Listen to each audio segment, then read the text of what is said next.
બે જૂથ ભેગા થાય, દોડતા આવે ને ખંભે ગમતો નાખે ને ચાંદલો કરે ને ચોકા ચોટાડે અને શ્લોક બોલે કે સ્વસ્તિના ઇન્દ્રો આ બધા મુખ્ય પાત્રોને વિષ્ણુ પિતાને ઓળખીએ, પણ આનંદ જ કરવો હોય તો સાઈડમાં ક્યારેક જોઈજો, લડતા હોય ને બીજા એની સામે જોઈજો, મજા આવશે.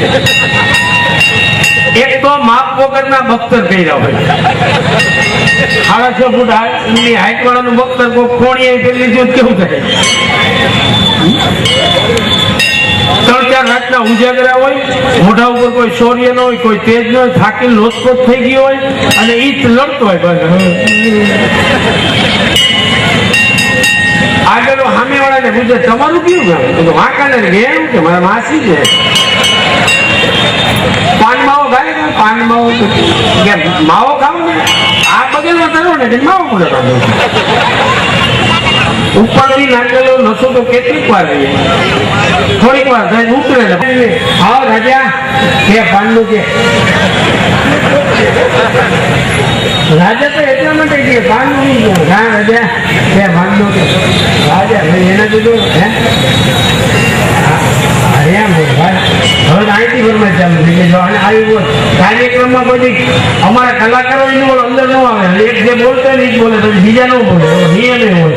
આ નિયમ ભંગે હમણાં ડાયા ભાઈ નાચની મજા આવે, પણ વગાડવાથી લાકડે લોટરી શું કામની અને વગાડવાથી વાકડે ચોકરી શું કામની? 2% બદામના શેઠની નોકરી શું કામની?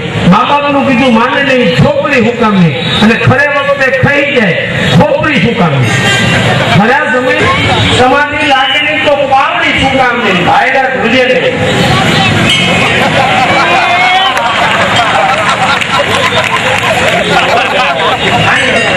જરા હાથ પડી આખો બેઠો હાર જરા એટલે હું તમને કીધું તો બોલાવી લખાવી ગયા તો કહી ગયા એ તો નોખા, પણ ઈ સિવાય આમાંથી નવાથી અમારો જે આનંદ છે.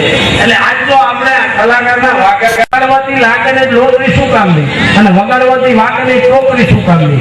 2% બદામના શેઠની નોકરી શું કામની? મા બાપનું કીધું માને નહીં, છોકરી શું કામની? અને ખરે વખતે ખાઈ જાય છોકરી શું કામની?